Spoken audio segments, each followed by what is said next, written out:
The Your Safe Space podcast is recorded on Wurundjeri land. This podcast acknowledges the traditional owners and custodians of the land. Always was, always will be Aboriginal land.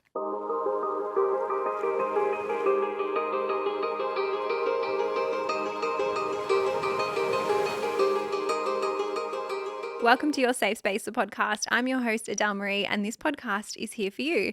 It is a safe space for us to catch up each week to discuss anything and everything. And on today's show, we are doing an AMA on air or an Ask Me Anything on air, which is one of my favorite episodes to record. It's where I give you my hot take. You guys submit questions through my personal Instagram every Monday night. If you ever want it answered on the show, just put a little microphone in there for me and I will take it and it will eventually get answered. Now, as always, this show is not a replacement for professional mental health help or support. So if you do need that, please check the show notes. We have quite a few questions today. Well, we have 4, but one of them is quite long. So I'm going to dive into that one first, okay? And I love that this listener has sent me some context because it is a juicy one. Question number 1. I have recently become successful in becoming a relief team leader at work where I have been employed for 4 years. I'm so excited for the opportunity. However, there will be a time that I have to manage the people I have worked with for so long. I really need advice on how I can navigate still being friends with my colleagues, but also being their team leader. I've heard that people at work treat you differently when you get promoted, and I would love some tips to navigate this. I've also been hearing rumors that people are unhappy that I got the job, which has really put me down, and I don't want to let it get to me, but it does hurt. Now, firstly, congratulations to this listener and thank you for sending this through and thank you for the context. I appreciate when I have more to work with, so thank you. It sounds like you have worked really hard and it sounds like you are super deserving of this opportunity, and I hope that you take some time to acknowledge and appreciate that about your own efforts and about your own accomplishments. I also hope that you negotiated a big salary when you took this promotion. Fingers crossed that you did. And I feel like personally I can relate to this question in some previous roles that I had, which I'll talk about in a second, but I feel like anybody else who works for an employer that promotes internal career progression will also be able to relate to this. There are always going to be people who miss out on jobs or maybe unhappy that you got the job over them. There is always going to be workplace gossip and workplace rumors going around as well. And I know it can be hard, but it is really important that you don't let that external noise get to you. A thing that I like to do in every area of my life is just stay focused on my own actions, stay focused on my own behavior, stay focused on the things that I can control. We can't control others. We can't control how they see us, how they perceive us, how they want to talk about us. Unfortunately, I know if we could, that would be really lovely, but we can't. And so I really believe that you can become an amazing manager, an amazing team leader. The fact that you've written this in shows me that you're getting ahead and on the front foot. And I would love for it to be a situation where like your future staff think, oh my gosh, I love having her as my manager, or I love working for her. I want to keep working for her forever. Because I think if you can foster that dynamic in whatever team that you're leading and harnessing that leadership skills, you can create some serious success. Now, obviously I work for myself, elephant in the room, but when I did work in corporate, I worked a couple of management roles. There was one role where I was assisting, almost like a 2IC assistant type of role where we were leading and managing a team of about 15 people. And then in my last job, right before I quit to pursue everything else that I've been pursuing, I was reporting to a national manager. And I was kind of sitting in between the national manager and the state managers and looking after almost like a national sales team. Again, a similar role in the sense that I was assisting the national manager there. But I will say I definitely experienced that dynamic of managing people that had hired me, managing people that were older than me, managing people that I was friends with as well.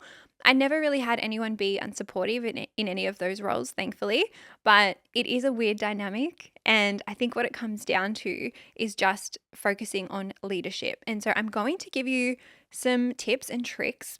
And I feel like anyone else listening, even if you're not in a leadership role, maybe you want to be in a leadership role, I feel like these are super handy and could help you kind of get to that next step too.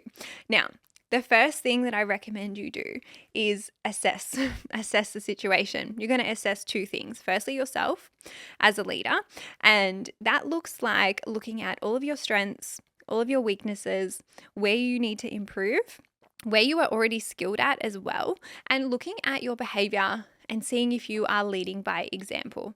The best leaders that I've had in my life working for people have always been very self-aware and able to identify that about themselves. You're then also going to assess your team because every single person you lead is going to be different. I think in all the jobs I've had, leading people or managing people has been one of the hardest because you're dealing with so many different personality types. You're dealing with so many different people. You need to learn how they're motivated. You need to learn how they become engaged. You need to learn how to have difficult conversations with them, how to get the best out of them. Obviously, this all takes time. It's not going to happen overnight, but these are just some key points for you to think about when you do step into this role. The next tip is having a plan. Now, again, you're going to have a plan really for the business. That's one side of it, but then a plan for yourself as well. I don't know the finer details of your job or your position or what industry that you work in. For me, I came from sales teams. So my plan was always about how can we get the most sales? How can we smash our targets? How can we do this by end of financial year or each quarter? And it's just having that strategy. It's really having a detailed way to get the team from where they are to where you want them to be. And I guess that will then lead into your own career progression and success as well. Because if management sees you doing that for the team in whatever way, shape, or form, then it's going to reflect well on you too. As for the plan for yourself, this looks like investing in your own personal growth and your own personal development, both professionally and personally. And I'm not sitting here saying you have to go sign up to do a leadership course tomorrow, but are you reading leadership books? Are you watching, leadership TED Talks or listening to podcasts on leadership? How are you upskilling? Any of those areas where you see gaps in your own ability, how are you closing those gaps? Is what I'm trying to say. And I did one leadership course back in, I think it was in 2019, right before COVID. And that was when I was obviously very much into my corporate career pathway. And it was so helpful. It was just a day course. And I didn't get any certificates or anything from it, but it was just really good because it highlighted the skills and areas that I needed to improve on and helped me step into a different level of leadership as well. The next tip is to be open to continually learning.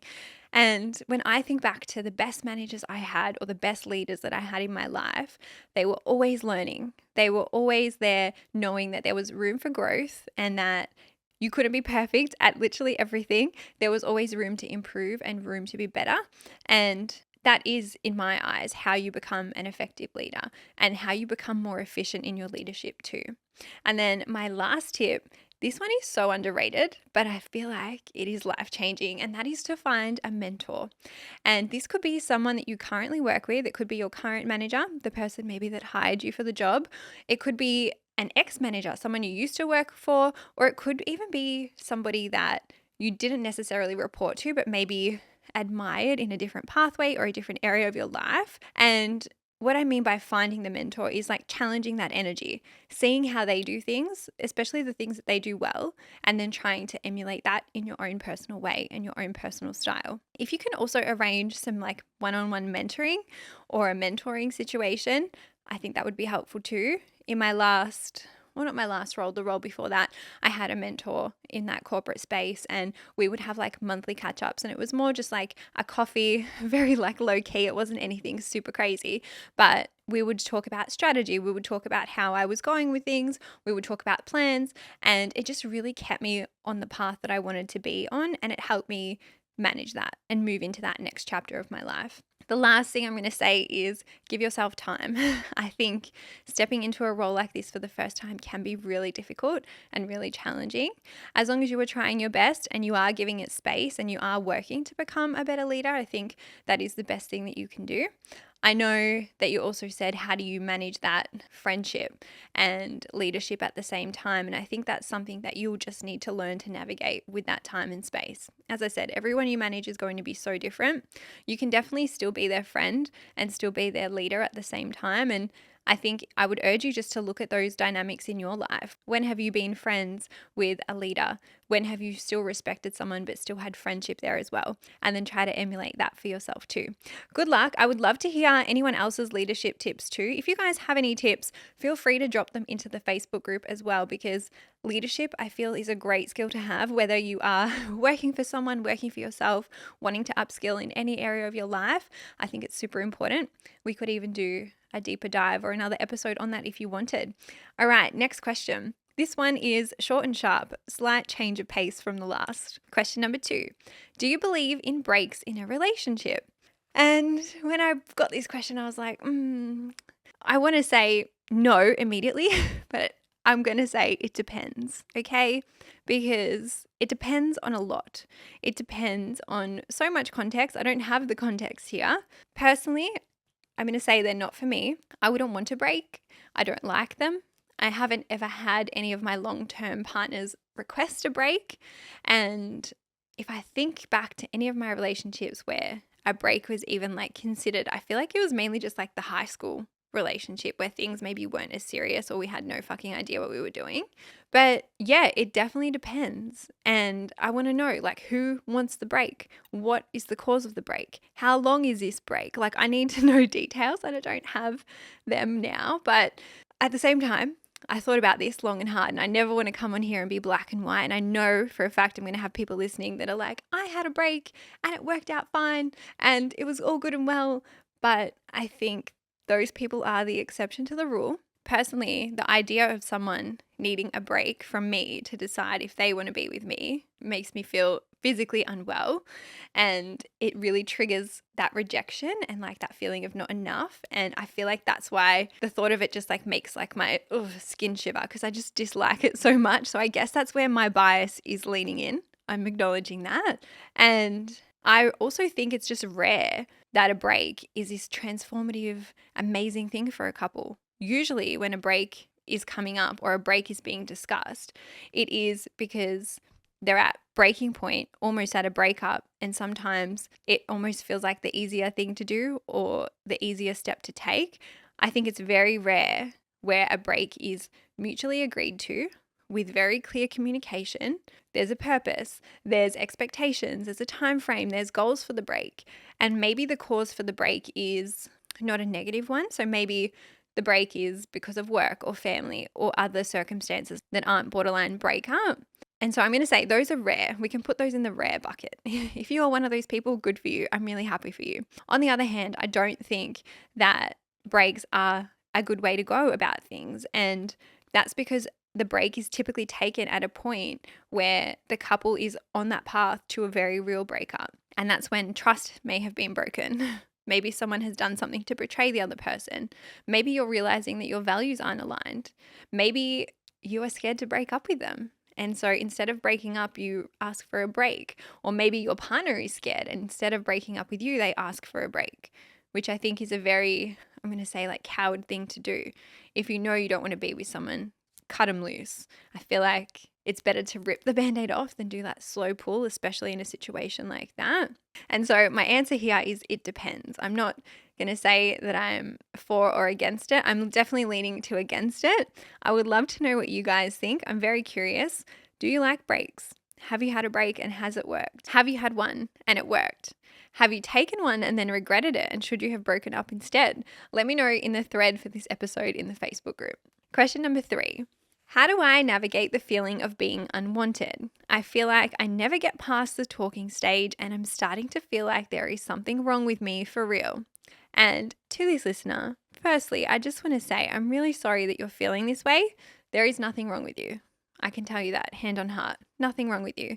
Especially not because you can't get past the talking stage. Let's not pin our self-worth to something external. Okay, I know that dating can be super difficult. I think I come on here and I say that quite a bit.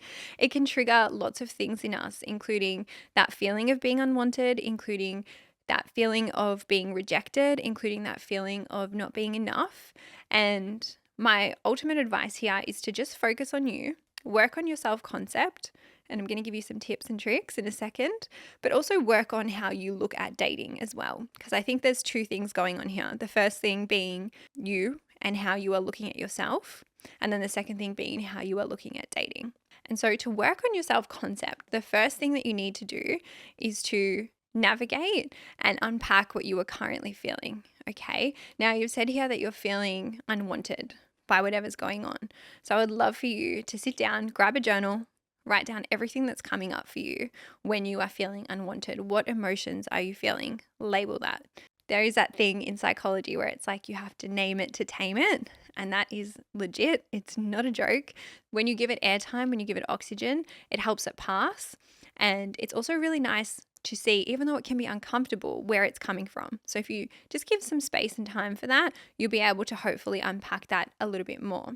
The second thing is to accept that rejection is part of dating, but that it does not need to mean anything personally about you. Rejection in dating happens because it could be due to the other person's personal reasons or circumstances, or maybe we're not what they're looking for, and that is okay. We don't have to make it mean something bad about us. I know it's really hard, and I know it's really easy to want to do that. And so the next time that you are feeling this feeling, or you are feeling unwanted, or you are feeling not chosen, or you are feeling not enough, I want you to just look at the situation, take a step back, and ask yourself, do you really even like them? Do you like them, or are you just wanting them to like you? And I say that because that's something that I've personally struggled with as well in the past. And my psychologist gave me that way of looking at it, like, Adele, do you really like them, or are you just wanting them to like you? And when she did that, I was like, wow, mind blown, because it was true. And I think we can want people to want us, and that can really tie that string between us and rejection really tightly, and we shouldn't. And I think the other thing to note is, like, when you are putting yourself out there, you're more likely to get rejected, which fucking sucks, but it is part of it, and it is part of the nature of dating and putting yourself out there. And then my last tip is to focus on your self-care. And this looks like filling up your cup. So I know that just by the way you've written this, it sounds to me that you could use a break. It sounds like you may be a little bit like fatigued from dating, which is so fine. Take a break from it. Pour into you. And I would also recommend just taking note and becoming aware of whatever language you're using with yourself and whatever self-talk you are using with yourself. When I say self-care, I don't always necessarily mean eye masks, hair masks, taking a bath, going to get a massage. Yes, that stuff helps as well, but it is really watching how you speak to yourself, how you talk to yourself, how you think about yourself, and trying to see if you need to work on any of those areas. Because sometimes if we continually feed ourselves very negative, very harmful things, that can take a toll on us too. And it definitely can be changed or worked on if you are wanting to do that. So if you're wanting to flip some of those narratives, flip some of that way of thinking, you can do that too. And as I said, possibly taking a break from dating. Now, I just want to quickly touch on why you're not getting past the talking stage. And I don't actually have a solid reason for you, okay? There are so many reasons why we don't get past a talking stage with somebody, okay? Maybe that person is not the right person for us. Maybe we aren't putting ourselves out there enough. Maybe they think we're not the right person for them. As I said, this is all natural and part of dating. A very uncomfortable thing to accept, but I think once you make peace with this, it does give you that clarity to then move forward. What I would recommend you doing is getting really clear on what you want before you start dating again. And so maybe that is sitting down and looking at, what do you actually want moving forward? Do you want something casual and something fun? Do you want something serious and maybe a relationship? Get super clear on that, so that when you do go out there and date, you can date with that intention, you can date with that clarity, and you can hopefully attract somebody who is wanting the same things as you. And then that could lead you down a path to finding someone more suited to you. Good luck. I'm sure you're not alone. I would actually love to hear from any listeners that have been single for a long time or were single for a long time and did have difficulties dating or getting past that talking stage and have then now ended up in a relationship, because I know that there might be an element of things like we want things really quickly. And I've seen this even with some friends that have been single for like years and years and years, and then recently have gotten into relationships or found their person or found someone to, navigate that next step with. And so I just don't want this listener to lose hope. So if anyone wants to come and share that in the group, please do. I would love to hear that, and I'm sure this listener would too. All right, our lucky last question. Question number 4, and I love this one too. How do I stay independent in my relationship? Do you have any tips? Yes, I definitely do. And I would love to do an episode on codependency as well. I feel like I've said that maybe in the past, but I am a huge advocate for independence in a relationship. And I believe that it doesn't mean that you are trying to neglect your partner. It doesn't mean that you're trying to distance yourself from the relationship. It doesn't mean that you're trying to take a break. It doesn't mean that you want to break up. It makes a relationship stronger when you are pouring into yourself. How can you pour from an empty cup is what I'm trying to say. How can you pour into your relationship, into your partner, into other areas of your life if you are not looking after that relationship with yourself first, or if your own cup is empty? And I can definitely resonate with this because this is a pattern that I had in my own previous relationships as well. Not the most recent one, but every single one before that, I had a tendency to do this. I would sacrifice the things that I wanted, sacrifice parts of my identity for the relationship. And that game only lasts so long. That pattern can only last so long. So if you are someone who feels like you are struggling with this, or you want to work on your independence in your relationship, you absolutely can. And I feel like your relationship will actually benefit from it. My biggest tip here is to keep your individuality. And that looks like maintaining your hobbies, maintaining your interests, maintaining your friendships outside of the relationship, even the connection with your family, maintaining anything that brings you joy or is fun or makes you happy outside of the relationship. What this does is it keeps your sense of self and it helps your identity be multifaceted.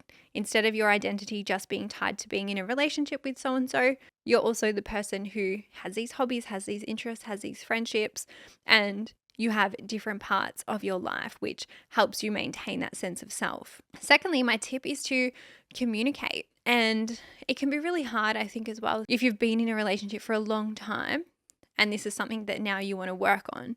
But there are definitely moments at the start of a relationship, even years into a relationship, where you are able to assert yourself and step up and say and speak and ask for what you want and what you need. Communicating goes for needs, wants, boundaries. And I would recommend just practicing this or to start doing this if you are not already. And it's those little moments where you can advocate for yourself, or you can speak up because you want to do something else instead, or you want to have a bit of time out because you want to do something for you, or you need some space. Like, it's stepping up for yourself in those moments. And it's really just being open and honest with your partner. You could even bring this up to them and even say, I love you and I adore you so much, but I'm feeling a little bit lost and I might need a little bit of time out, not from you or the relationship, but just for me, so I can reconnect with myself and I can try out this hobby. I don't know. I don't have much context here either, but I'm trying to give you an example of how you could go about that. What this will do is, and what I would actually recommend is you fostering that both ways, like encouraging your partner to also have that open and honest communication with you as well. It always will go both ways. And what I think that will do for the relationship is enable you both to have your needs met. On another topic, I feel like it's impossible for us to expect our partner to meet every single need that we had or that we have. And so it's important to be able to meet our own needs. But by having really clear communication, honest communication, you both should be able to have your needs met while building that strong connection. And then my last tip is to find a balance. And I guess this is with everything that I talk about on this podcast, but I'm not talking about going 0 to 100, cutting your partner off. No, I'm talking about a balance between the relationship and time out. And it's a sweet spot between your partner and personal time. It's very important to have time out for you for reflection or to relax or just for some quiet or for some fun and to pursue any of the other things that I spoke about. Now, I want to tell you a very quick, we'll call it a metaphor. I think it is called a metaphor. But when I first started going to therapy, my psychologist at the time, and it's the same one, I don't know why I said it at the same time, but she said to me, because I was really struggling with that first breakup when I was living in Sydney.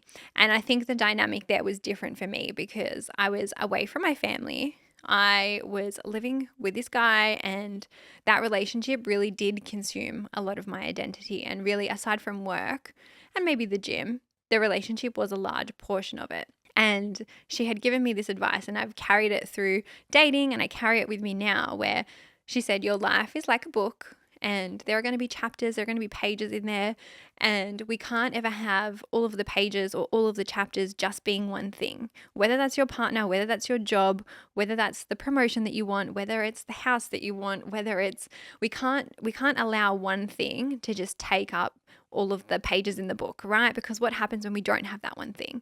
Or what happens if something happens to that thing? It can really cause us to be unsettled or not be able to just live and move and function. And so it's important to have some balance in the book. It's important to have different chapters, different characters. It's important to have different pages in there and really kind of just enjoy life in a balanced and holistic way. Good luck to this listener. The fact that you are aware and you are wanting to work on it tells me you're already on the right path. And if anyone wants to come into the group and share how they're navigating their own independence in a relationship, I'd love to hear it as well. But guys, we can wrap it up there. If you're not already, please follow us on Instagram, Your Safe Space Pod.